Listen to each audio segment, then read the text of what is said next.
And I know it's always we're a little bit shy about sharing about ourselves, but it's always good to share. Well, I'll call somebody out. Hey, Carol, where are you?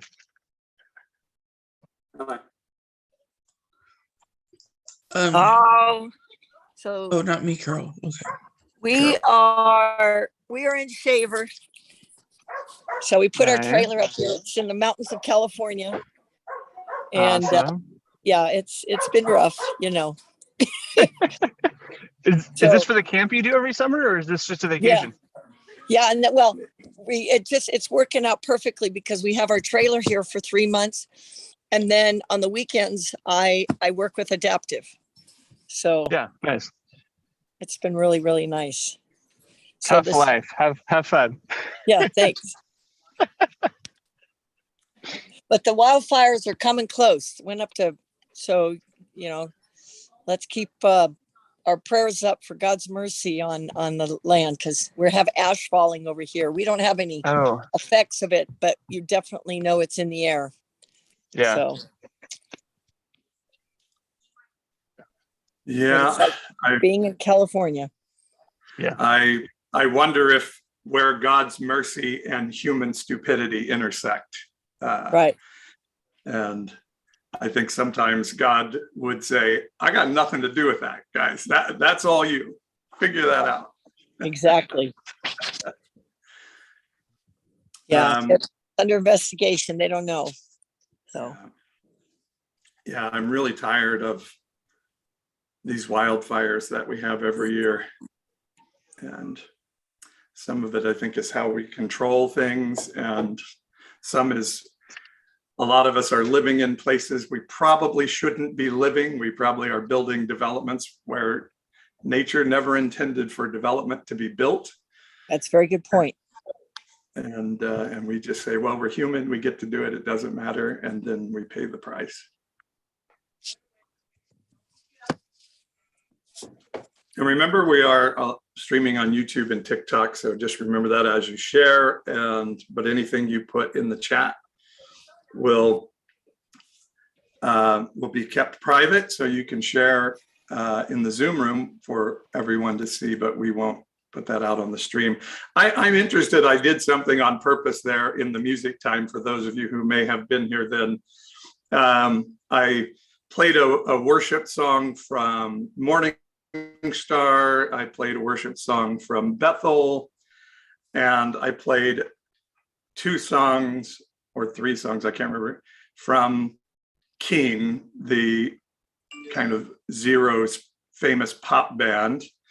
And I just wanted to ask your thoughts. Is some of that music holy and some of it not? Is some of it worship and some of it secular listening music? Is there a difference? I'd love to hear your thoughts about music and the idea of secular versus sacred music, just to start us off in discussion today.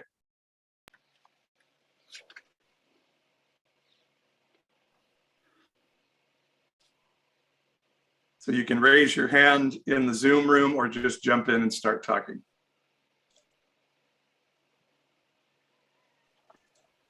For me, I came from a musical family, so it's all good to me, if you ask me.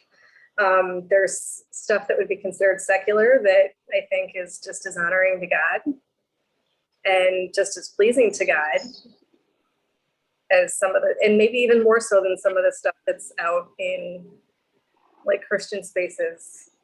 Just from the little I know from you guys, just some of the stuff out there is, a little sketchy. It may not, some of the Christian stuff may not be as kosher as they'd like the rest of us to think. So, what do you think would make it not kosher, to use that term? If it's like, if they're putting on a front and acting like they're more holy than they are, and then maybe their practices are a little more sketchy than they really are.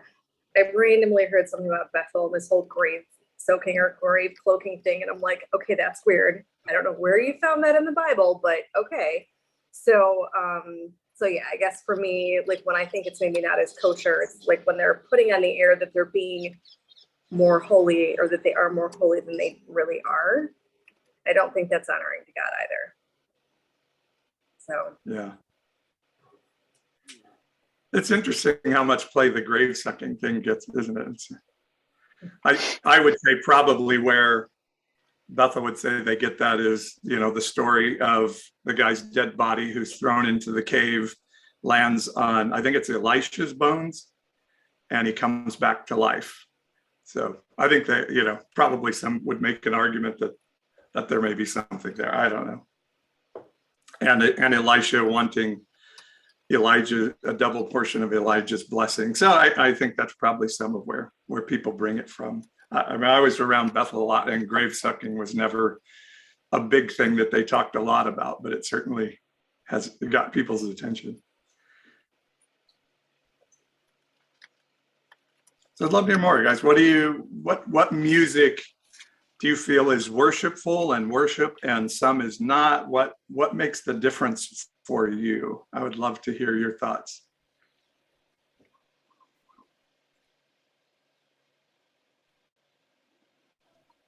Well, I just like all kinds of music, and I've always been able to find myself experiencing God and not even thinking, oh, this is not a Christian song, because I really believe that God is everywhere and in everything, and his presence is always with me. So music is it's funny because in the 90s, all I listened to was Christian music, and I missed out on. Jeannie will have music and I'll go, I never heard that. And she'll go, what do you mean? And I'm like, I don't even know who that person is. And it's normal every day. Everybody knows, but I was so engrossed in that particular world. But now I don't even think about it. Whatever music is going on, and if it moves me, I'm right there with it. So. Yep. I kind of think that similar to the idea that all truth is God's truth, whether it comes out of Christian circles or not, I think all music can point us to God. I mean, music, it might be, the quality of it might be up or down, but there's nothing. I don't think we have to have this divide between so-called religious music and secular music necessarily. It's kind of funny because on Evangelicalish this week we were talking about, my friends April and Jeremy were kind of talking about how worship bands in church can be a little bit cruel because the really talented, good-looking person gets the front and the others don't. And I agree with that. But I used to have a little bit of an argument with my team in our church that they would say, well, so-and-so is really anointed. And I would say, yes, they are anointed, but they cannot sing. And I really don't want to listen to them sing in a mic through big speakers in our church. God bless them. I love the anointing, but I don't love the voice. And I'm sorry. And so we used to have some arguments about that. Or somebody would say, well, so-and-so just loves worshiping so much. And I'm like, great, have them enjoy that at home and bring that spirit, but do not put a microphone in front. So I don't know, maybe I'm going to hell for that. I don't know. Brian, I see your hand up in the Zoom room. Yeah, but Paul, don't you know that the more attractive worshipers are anointed by God, and that means God intends them to be in front. True. I do like the more modern worship music, but honestly, what kind of music, whether it's that or traditional hymns, the most important thing is the people who are singing it. And I've been in churches where people are raising their hand in the ecstasy of worship, and I'm feeling the presence of God, and I know that worship is sincere, but then afterwards they resume their old practice of being Christian in name only. And I think we've all been to churches like that, where after that, you might go seek some people out and just talk to them in fellowship. But if you go outside of your clique, then people look at you like, what are you doing? Why are you bothering talking to me? Or just the spiritual, how do I put this? The practice of how they practice their faith in Christianity. It doesn't match up with what they're singing about. And so it's like this contradiction, and it grates me so much that they are praising the Father with their lips, but their hearts are far from them. And that's why worship at churches, churches that I visited, it's so hard for me, I guess, to be part of that when I know that it's partially sincere and almost partially performance. Thanks, Brian. D'Amico, see your hand up. So we were having an interesting conversation on the drive today with our 9 and 10-year-old, and one of them asked, "How do we know that God exists?" And so we were talking about that. And one of the things that I said was, I think the bigger question is, where does your belief lead you, right? And because ultimately we can't know, does God exist, right? This is an unknowable question, but we can choose to believe one way or the other. But if our choosing to believe in God leads us to do cruel things to people, then that's not very useful or helpful or godly. And by contrast, if our choosing to believe in atheism leads us to care for people who are poor and destitute and in poverty, then great, like go believe in atheism and feed people. That's wonderful. I think I would kind of say the same thing with music. If the music is leading you closer to God, to goodness, to caring for other people, to caring for the earth, whatever, to something positive, then great, go for it. And if it's leading you to something negative, again, whether in the name of God or in the name of anything else, then probably not so useful. That's good. I did a podcast a couple of weeks ago with a woman who identifies as a Christian witch, which I grew up believing there was no such thing. It's not possible. Now I have people try to manipulate me with prayer all the time. Christians who try to manipulate me with Christian prayer all the time. I'm like, oh, there are Christian witches out there. But, she made the point, and I thought it was an interesting one, that there can be darkness behind any belief system, and there can be light that draws you to good. And thus, like in Islam, we have some who get indoctrinated in a way that would cause them to fly planes into buildings, and others who see it as the most peace-loving of religions. And I really am in that space now that, for one, I when my wife was running for political office, and we were in a very Christian, red state area of California, that I told her, you don't have to say Jesus for the Spirit of God to be in the room. And so I played that Keen song, Everybody's Changing. And I think it's from 07 or something. And that's a song just in this season that's really speaking to me about what is happening in my life spiritually. And I truly believe the spirit of heaven for me these days is with that song, as much as any worship song I loved in my life could possibly do.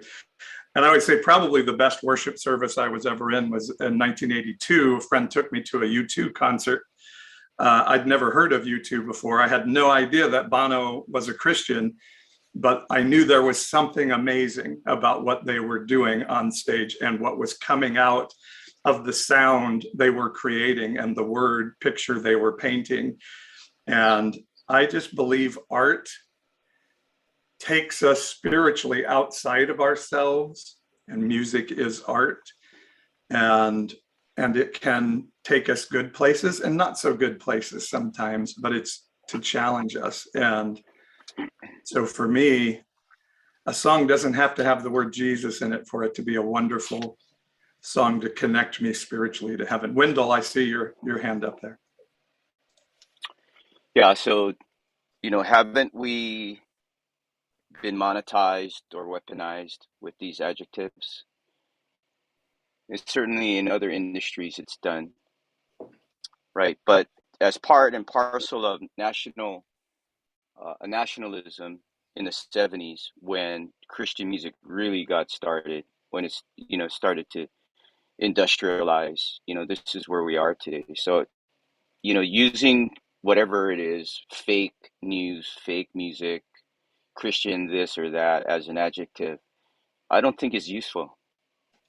I think it betrays really what it's pointing at, which is money making.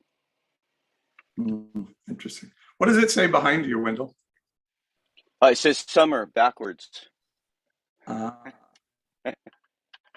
it. Love it. Well, I love this conversation, and I want to kind of keep this rolling, and I want to add into it the question, and we've played with this some before, and I came out of last Sunday community a little bit intrigued with the idea of who or what is God to us as we rethink our faith or deconstruct, as is the word we throw around a lot. And I just recognized last week we had there are people that still see God as sort of as an individual being, maybe a Trinitarian type being that interacts with humanity, that has a will, I think the language I heard was, what is God's plan? And we come in alignment with that, so that you see a God who sort of has a plan for humanity and us as individuals, or others see God as something more spiritual. And I would love to know what your view of God, and I use air quotes around that, what does God look like to you today in your spirituality? And let me just throw out one passage as a part of the discussion. Oh, as usual, I've got to have my computer in the right space ready to go. And we see this interaction with God in the Old Testament, which I like to lay out when I read the Old Testament and say, I see the Old Testament as some ancient Bedouin farmers attempt to explain a supernatural that they had an awareness of, and it's a brilliant, mystical, beautiful version of their vision of who God is. And I always ask, is that the vision of God that is to be had for all of eternity, or is it something we can build from and think on? And I'll leave that to you as we talk. But this was an interaction with God that's very famous and talked about a lot. It's Moses on the mountain asking God to show him the glory of God. Exodus 33:18, Moses said, "Please show me your glory." And God said, "I will make all my goodness pass before you and will proclaim before you my name, the Lord." The Lord means sovereign one. The God has self-identified to Moses as I am that I am, or we could translate that I will be that I will be. We see in Genesis that God said, I'll make man in our image, whoever that group he was talking to, male and female will I make them. So God shows God to be maybe multi-gender, non-binary, if you will. But here he says, and I say he because it's just such habit when talking to God, but I've tried to avoid that as much as I can. But here we see God saying, I will make all my goodness pass before you and will proclaim before you my name, the Lord, and I will be gracious to whom I will be gracious and will show mercy on whom I will show mercy. But God said, you cannot see my face, for man shall not see me and live. And the Lord said, behold, there is a place by me where you shall stand on the rock. And while my glory passes by, I will put you in a cleft of the rock, and I will cover you with my hand until I have passed by. Then I will take away my hand, and you shall see my back, but my face shall not be seen. So I would love, we can kind of chat about what it means that a human being will die if they see the face of God. And those are interesting things. But I'm a little more intrigued at the idea of Moses having a desire to interact with this divine spirit. And the divine spirit, God, if you will, says, I'm going to have my goodness pass before you. My good attributes are going to be seen by you. And by that, you're going to know the glory of God, or the glory of heaven. And Jesus said, when Philip said to him, how will we know the Father? And Jesus said, if you've seen me, you've seen the Father. Now, many people say that is Jesus saying, I'm God in the flesh. Others would say that's Jesus saying, the attributes that come through me are the goodness of heaven displayed before you, and you go and display these attributes through you, and you are communing with the spirit of heaven, the goodness of heaven, that is the glory of God, and that glory is demonstrated through those attributes coming through you. And we see, and I was going to pull this passage up too, but I didn't want to just do too much Bible reading today. But in Hebrews, we see that when Moses came down from this interaction, his face was shining, and continually when Moses would have an interaction with the attributes of heaven, his face would shine, and he would put a veil. Now, some parts of the Bible seem to indicate he put a veil over his face because it was too bright for humans to see. But in Hebrews, it says Moses put a veil over his face because he didn't want the people to see it fade. And he didn't want people to lose track of that goodness of God, I would interpret that to say. So when you think about this idea of the glory of God being God showing the good attributes of heaven, that his glory coming through this goodness, and note that in that passage, this spirit of heaven says, I will have mercy on who I will have mercy. And it doesn't say the converse, and I won't have mercy who I won't have mercy on. It only says, I think, is saying, your religion would say I should not have mercy on some people. I'm telling you, I will have mercy on people. So what does it mean to you to think of God in terms of these attributes of goodness and the glory of God, the glory of heaven being displayed in this way? And I would just love maybe to boil that down into a question of, how do you see God today?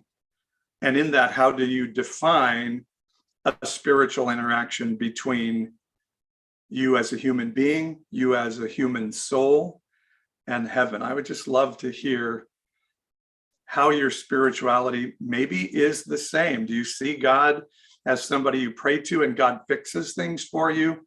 Or do you struggle with that a little bit now and now see God as something different? Let's just share a little bit. What does this spirituality look like? And so just raise your hand in the Zoom room. And maybe I'll pick on you, Carol, to start. You said, let's pray that God will stop this fire. Do you still see that in your life? And I may be misquoting you a little bit there. How do you see that happening, Carol, of prayer to God and God interacting with humanity? If I could Dang pick it. Golly, I was just sitting here with Jeannie and I put her on mute and I said, so what do you think of God? And she's like, I don't know, Carol, that's a big thing. And then I'm like, crap. Okay. Yeah, that's a loaded question. Because, I didn't realize, my relationship with God was that God was a being somewhere who I had a relationship like Moses. And I coveted that, I hold that in such high regard that my relationship with God was like this relationship like Moses had, this intimacy. But as I'm going through life and watching other people and listening to other people and recognizing that God is bigger than that, that means if God is in everything and everyone, then God is even bigger than being able to just communicate with me. I don't know. That's huge. That concept to me is so big from my brain that it's hard to put it in words. It's like I know there's, and the word I guess is God, right? Is there and is here and is in everything, but it's given me that, like I talked about the fires, for example. I don't see that God's going to say, "Oh, Carol prayed for the fires to be put out. Okay, I'm going to put the fire out for Carol." I don't see God as being that. I see it as when I say things like, let's pray for that. It's like, let's be involved in what's going on in the world. Let's come together and let's figure out together how we can fix that situation. But does God all of a sudden go, "Oh, so you prayed for it? Zip. Okay, I'm going to take care of that for you, Carol, because I love you."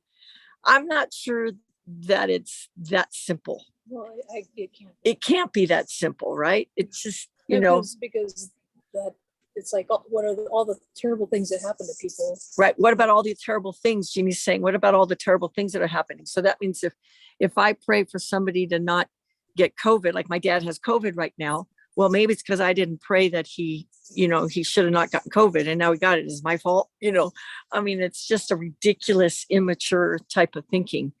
Yeah. But Let me jump in, Carol, and just say, I appreciate you going first and being our guinea pig on answering an impossible question. Impossible. But what I hear you saying here, and I think this is interesting, and you tell me if I've got this right or not, that prayer, you feel like turns our heart towards something and maybe spurs us to action, maybe provides some hope. I hear you saying, like, praying for the wildfires is going to set your heart towards something and maybe even draw you to action to like be a solution to that. Is that what I hear you saying? Yes, that's what I'm thinking. And that's the beauty of it. Like what I think Lauren was talking about, if we're praying and it doesn't cause us and spur us to do something, then don't bother, because all you're doing is praying to make yourself feel good. And what do you say, the Christian in something only, or whatever that was on the chat, I mean, it's got to spur us to do something, because if not, then why did I even bother with my breath? Thank you, Carol and Jeannie. Thank Jeannie for You're welcome. in it. Hani, what do you have to say? I see your hand up in the Zoom room. I really like what I'm hearing, but I think it's a little bit more than that. With me, my relationship with God began when I was a little girl, and that has never changed. Churches have changed, things like I've been through 5 marriages, and I believed in God the whole time and the commandments and all that kind of stuff, but to me, prayer is a way of connecting with everybody and everything in a directed kind of way. And for me, it's like daily. Like I can be out fishing and I just hear, okay, give your line a bob into the best bass that I've had for weeks, just from little things like that to, ride to the store right now. And I run into somebody who just happens to need about $20 right now. And I'm there with it,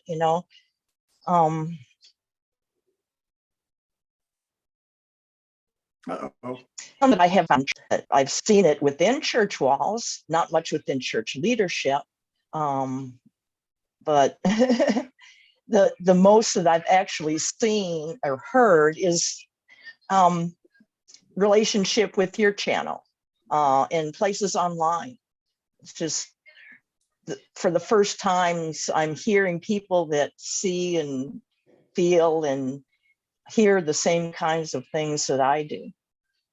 That's beautiful. Thank you, And Hani, that for to me sharing. is a divine thing. It's an answer to prayer. That's good. Yeah, I think Hani hit on something important, and it is something that I working through in my own life, that the God that I was told of when I was a child and in my father's religion, so to speak, was if you pray, God can answer. And then as I grew up in my lineage, I came up in a Christian lineage that said, if you pray, God is always willing to answer. And it didn't necessarily say a non-answer means you don't have enough faith, but there was something wrong in the works. It was never God's fault. Sort of anything good that happens, give glory to God. Anything bad that happens, blame someone, which always ended up with me blaming myself. And so I just have had to say, that can't be the goodness of God that caused Moses' face to light up. That can't be who Moses saw. A God that would say, I'm going to stop this child from having cancer, but not that one. For me, that's kind of where I am. So I'd love, I just want to throw that into the mix of our discussions. I know for some that idea of, hey, I prayed and my family member didn't get healed. So what does that mean about my relationship with God? I think these are really painful things a lot of us are delving into right now. Lauren and Charity, I see your hand up. So I'm going to be obnoxious and throw the fly in the ointment, mostly because I'm curious whether anybody's gotten further on this than I have. But I'm very much in line with what all of you are saying about prayer, and yet at the same time I look at the Gospels and Jesus repeatedly talks about praying and asking and knocking and seeking and doing all these things that seem to suggest that the idea would be to pray, knock, seek, ask, et cetera, for something to change that is not a something that we're doing ourselves, but is rather something external to ourselves.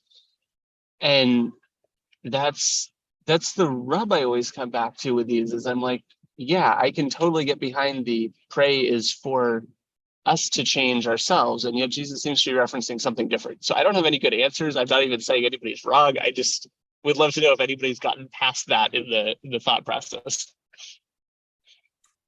Love it. I love that question. What do you guys think? I think for me, sometimes that's where I can get caught up in the fact that it says to like keep asking and knocking, and then it's like, okay, I can ask him a lot. Why hasn't this changed? So I don't know if I have any answers, but I guess I'm just saying I, kind of struggle with the same thing.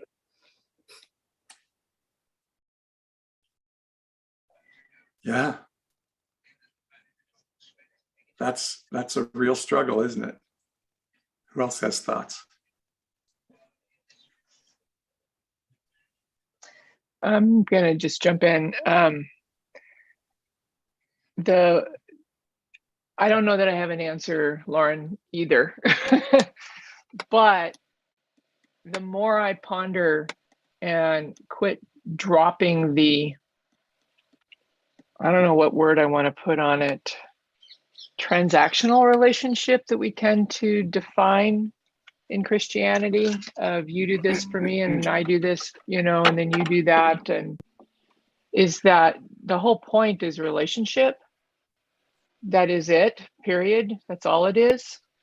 And if we aren't sure and we keep asking and we keep asking and we keep asking, like this group is doing, I think eventually God helps us find a settled place in there where the cognitive dissonance begins to recede, if we keep seeking and seeking and seeking, that it is a process, and it is this language is not a seek once and then he will just magically answer your seeking, but that, you know, he's interested in, again, Paul, I have the same pronoun thing. I really believe God is primarily interested in our wholeness as people. And that includes our relationships between each other and within our society. And I think it's always a process, because I have never seen human beings change without it, really. Sometimes you see some radical changes in the moment, and sometimes it is a sudden change of direction that is fruitful, but that person still has to learn to walk that way. You know, it's still a growth process. And I was just reflecting with a friend who's struggling with some really, I would even say, horrible messages she grew up with. And she's a Christian, and it's like, why won't God just take away these nasty things that are in her head about her self-worth? And I found myself talking to her about having to practice over and over again, rethinking what you thought you understood, and that is a renewing of your mind, that our minds have to go through a change process. Anyway, I think it's not a simple thing, and we tend to want to take it down to this little piece that is like, Jesus said it, therefore, if I do the very words he said, he must somehow respond in this way, and that's it. But I think it's more complicated than that, which, back to what Carol said, that's a really hard question to answer. I love that, Wendell. I love that. Wendell, I see you raised your hand. I guess in one way you could say that our God, our sovereign, intends to be exasperating, right? If we got to keep on, come on, coach, let me in the game, let something happen. But of course, it's not that way, right? So another way of looking at it is that the opposer has had such a long track record and such even a vibrant history of disinformation, that what Brenda's saying is the renewing of our mind it's an incredible work that's going to take a long time because of all the disinformation that's been sown. I think that's a better way of looking at it, instead of, man, we serve us exasperating, fill in the blank. Thank you, Wendell. I have that verse ready to share that you guys are referring to, which is a verse I just keep finding myself coming back to in this season of time. Romans 12:2 says, this is the English Standard Version. Do not be conformed to this world, but be transformed by the renewal of your mind, that by testing you may discern what is the will of God, what is good and acceptable and perfect. And so we see this word world is the Greek word aeon, which means age or era. And again, I always reiterate this. It's not like I was taught growing up, don't be conformed to that bad world out there. It's saying, I believe it's saying, don't be conformed to the mindset that you've been living in. That I think part of the invitation that I'm trying to provide to people is what we're told in my therapy that I'm doing, is learning to be comfortable in discomfort, learning to be certain that certainty is certainly not where we want to be. Like, if we need the comfort of certainty of who God is or what prayer is, then we're going to settle for bad theology. But if we live in discomfort of, like, this kind of says this, but this says this, and maybe I have to wrestle with those things, that maybe that's where truth is. And I like, Wendell, God, an exasperating God, exasperating to me from the place of, we're always always going to have to be searching for the truth of God. We're never going to land and say, found it. I mean, we can, but that's not where whole truth will be. And this verse, I think, is such a linchpin that is saying we are constantly to be transformed. And that word isn't tweaked. It means completely changed by the renewal of your mind. And again, that is crafted in a way that says your never-ending, ongoing renewing of your mind. And we do that so that we can know what is good and acceptable and perfect. That God showed to Moses his goodness. And for us to understand what that goodness looks like in any point in history requires us to continually be saying, who is God? What does God look like now? What is prayer? What does this all look like?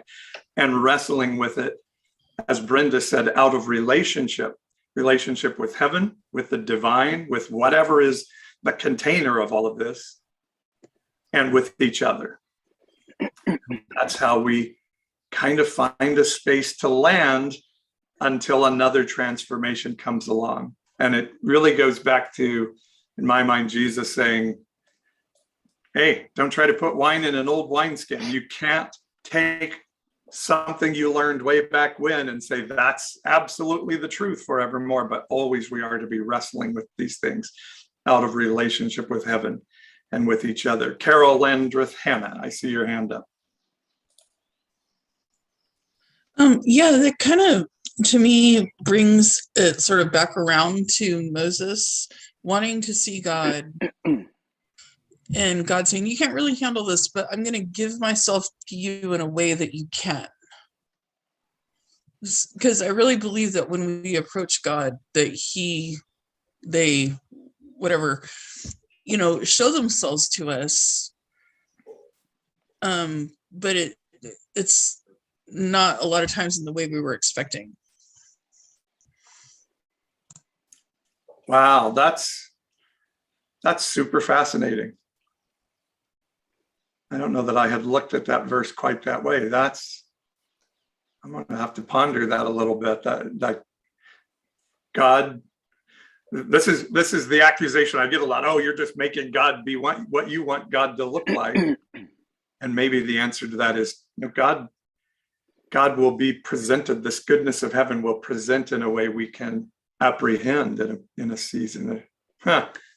Interesting. I may not even be quoting you directly on that, but that's what's stirring in me. Wendell, I see your hand up. Just a clarification, I was going to use the noun thug. So you could substitute and say, instead of an exasperating God, what could be worse than an exasperating thug that demands our loyalty at threat of torture, right?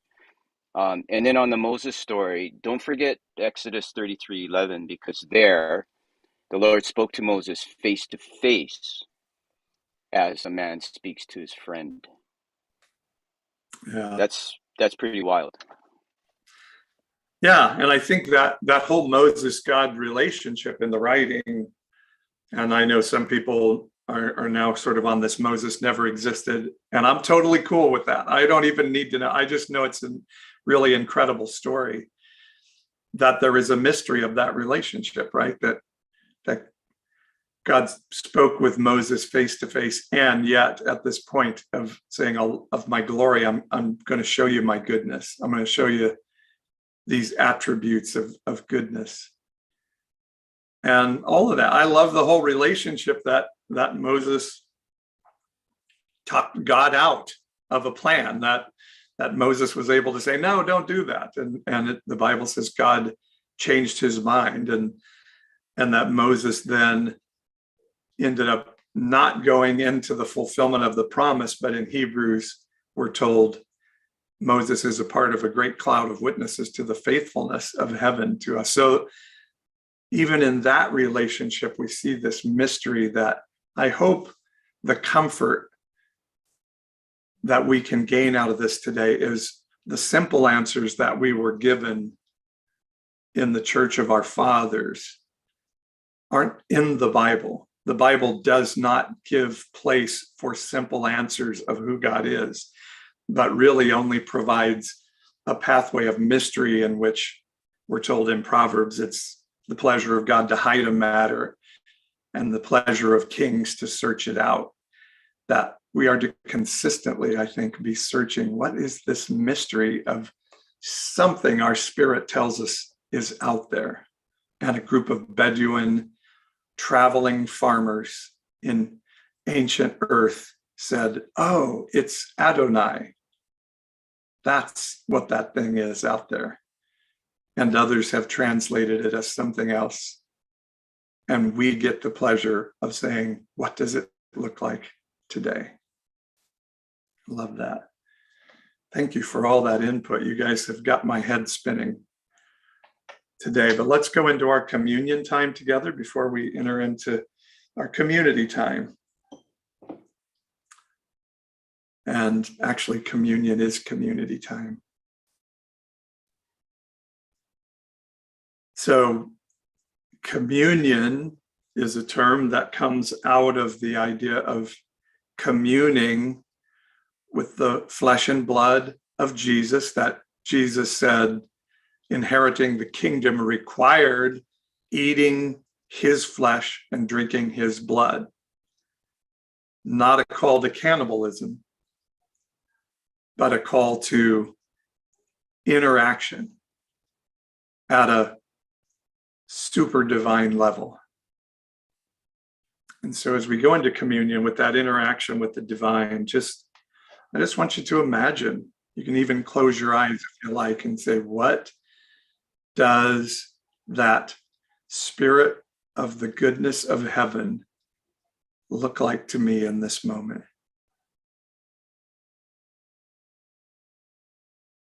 Just take a minute and think about, what are you interacting with of divinity today as we go into communion?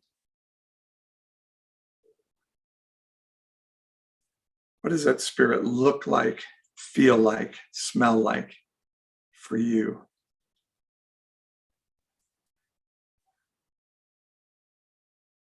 What does it compel you to?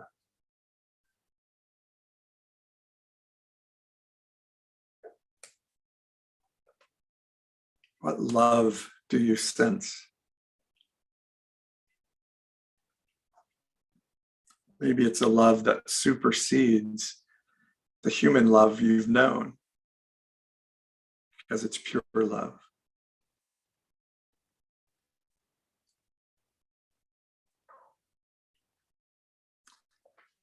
As we take our bread or a cracker, our implement that we have, the symbolism is, I think it was Brenda that talked about intimacy of relationship, that our relationship with heaven on a spiritual level is an intimacy as deep as this bread, this cracker is about to become a part of me. When I take it in, it will join me at a cellular level, at a very base level of who I am.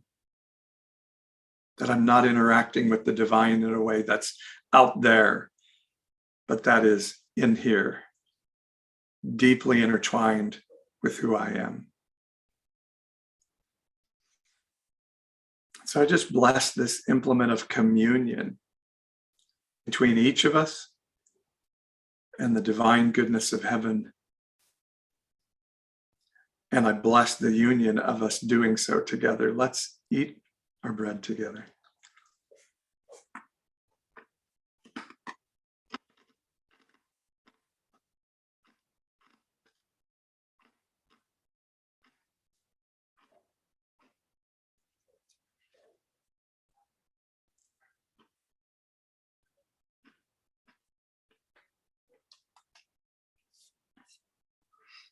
And the story of Jesus that we're buying into as followers of Christ, followers of Jesus' teaching, followers of the life that Jesus modeled, which is what Jesus meant when he said, you come to the Father through me, is one of living in self-sacrifice, one of understanding our value in connection with the goodness of heaven and our ability to access that spirit, to understand how amazing we must be to have that spirit living in us, and thus how we can pour that out to others. That prayer, as Carol was saying, draws us to action for others, that truly faith without works is dead. But that when I know my identity in connection with heaven and truly am living in how valuable I must be to have that spirit living in me, then I cannot help but follow Jesus' model to pour myself out, my reputation, my work, my life, and even my blood if necessary, for those the religious would oppress, for others around us who are in need, for those that we can say, even your sins are forgiven on this day. So let's drink together in the knowledge of how amazing it is to be able to commune with the Spirit of heaven so that we can live in the teaching of Jesus to pour ourselves out for others. So we bless this implement. Amen.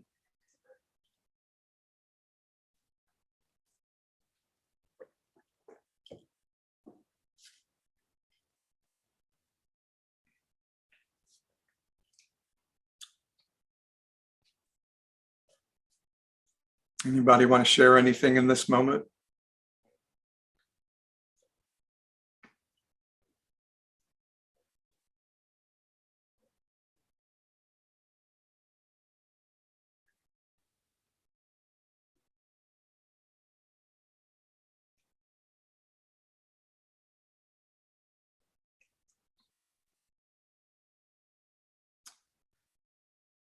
All right.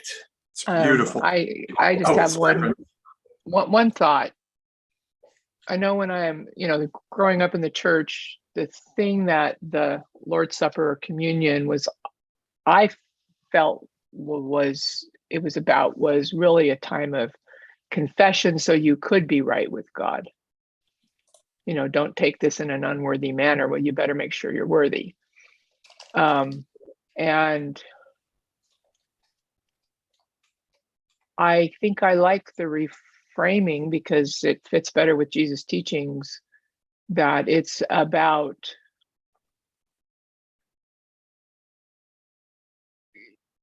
making that relational connection to God, recognizing the sacrifice of Christ and the sacrifice he modeled that we need to be able to give in order to really, as you said, pour out ourselves into our community, that becoming part of each other in a way that cares for each other, and not just meaning our little circle in our church, but meaning the city we live in, the country we live in, the larger circle of friends that we're part of.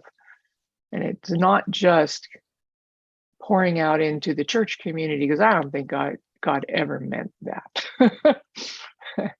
Love each other, but that means like that. Then love doesn't have boundaries. Anyway. Yeah, particularly not boundaries that are four walls and a steeple. It's good. Well, I love being on this journey with all of you and wrestling with this. And probably in 5 years, we'll come back together and say everything we said on July 24th, 2022 is wrong, because we're just on this journey together towards heaven. So let's spend some time in community. Let me encourage you to go into the Zoom rooms so you can get to know one another and encourage one another. And so Lauren and Charity, take us away. Perfect. Well, I will open up rooms. We unfortunately are not going to stick around because the mosquitoes seem to be using us for their communion. But we will see you all again soon. And enjoy time together.